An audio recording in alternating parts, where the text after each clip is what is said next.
কিংবা ধরেন এই আওয়ামী লীগ নিষিদ্ধের সময় তো প্রধান উপদেষ্টার বাসভবনের সামনে হাসনাত বা এনসিপির ওরা আন্দোলন করছে, সব দল গিয়ে সংহতি জ্ঞাপন করলো। তো ওইটা ঠেকাইতে তো কেউ লাঠিচার্জ করে নাই।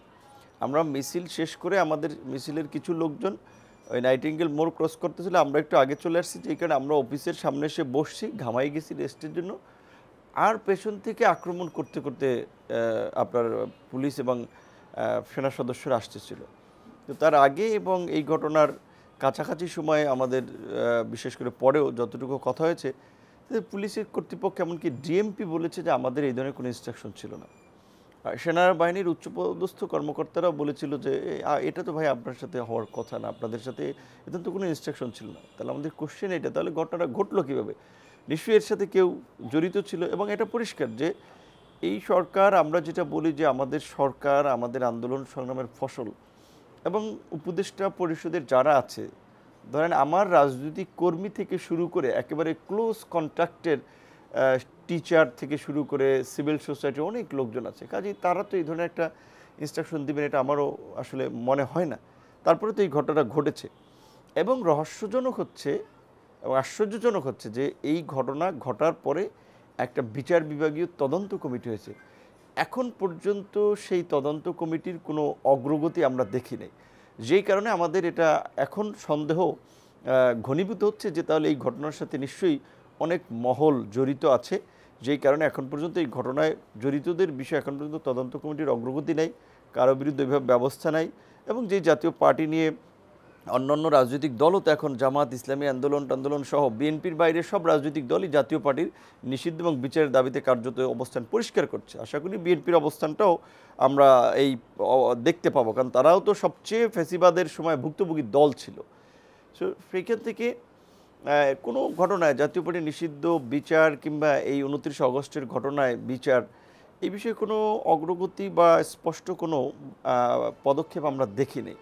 তো এইখান থেকে আমাদের একটা সন্দেহ যে ধরেন হাসনাত কিংবা এনসিপির অনেকে বিভিন্ন সময় বলেছে যে প্রশাসন কিংবা সেনাবাহিনীকেও ইন্ডিকেট করে বলেছিল যে তাদের একটা অংশ রিফাইন আওয়ামী লীগকে নির্বাচনে অংশ নিতে চায়।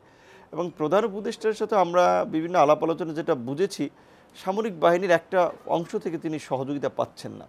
এবং আমার মনে হয় যে এই অংশটা এখন পুলিশ প্রশাসন পুরো সরকারের মধ্যে এখন একটা বলয় তৈরি করছে যে যারা আওয়ামী লীগকে কিংবা জাতীয় পার্টিকে আগামীতে নির্বাচনে চায় বা তাদেরকে রাজনীতিতে কামব্যাক করাতে চায়, সেই ক্ষেত্রে তাদের একটা প্ল্যান হতে পারে যে ধরেন আমার উপরে বা ভিপি নূর গণ অধিকার পরিষদের নেতাকর্মীদের উপরে আক্রমণ করে অন্যদেরকে একটা মেসেজ দেওয়া যেন তারা এই সমস্ত বিষয়, বিশেষ করে জাতীয় পার্টির বিষয়ে, আওয়ামী লীগের বিষয়ে খুব বেশি সরব না থাকে।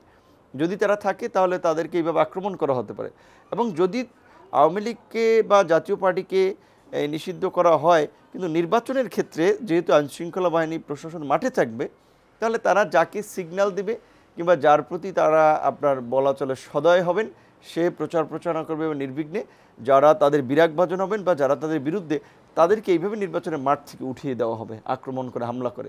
তাহলে এই যে আমাদের গণ অভ্যুত্থানের পরে সব মানুষের একটা অবাধ সুষ্ঠু নিরপেক্ষ নির্বাচনের প্রত্যাশা, ডক্টর ইউনূস আন্তর্জাতিক অঙ্গনে একজন সম্মানিত ব্যক্তি এবং তার সরকার একটা ভালো নির্বাচন করবে, এই ইমেজটা যে তারা তৈরি করতে চাচ্ছে সরকার, সেইটাকে ভণ্ডুল করে দেওয়া এবং ইউনূসকে ব্যর্থ করে দেওয়া, সরকারকে ব্যর্থ করে দেওয়া এবং বহির্বিশ্বে একটা নেতিবাচক ইমেজ দেওয়া যে এই সরকার একটা নির্বাচন করতে পারে নাই, নির্বাচন সুষ্ঠু হয় নাই, কাজেই এখন নিষেধাজ্ঞা দাও, হ্যাঁ আওয়ামী লীগকে কামব্যাক করাও।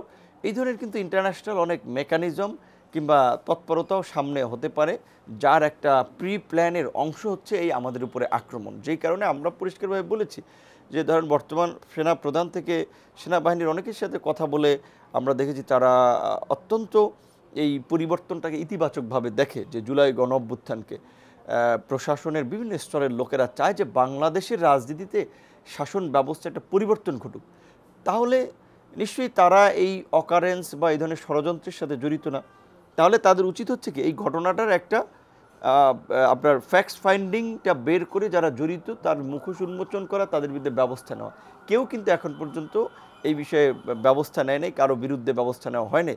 সুতরাং আমাদের এটা একটা পরিষ্কার অবস্থান যে এই ঘটনা, এতদিন আমরা সরকারের প্রতি আস্থা রেখেছিলাম, আমরা আন্দোলন সংগ্রাম করে সরকারের উপরে চাপ তৈরি করতে চাই নাই, যেমনি নির্বাচন, পাহাড় অস্থিতিশীল, দেশের মধ্যে নানান গোষ্ঠীর অপতৎপরতা, কিন্তু আমাদের অস্তিত্বে যখন আঘাত আসে তখন তো আমরা সেখানে ছাড় দেব না। প্রয়োজন এখন থেকে আমাদের কর্মসূচি চলবে যদি এই ঘটনা যতদিন পর্যন্ত বিচার না হয়।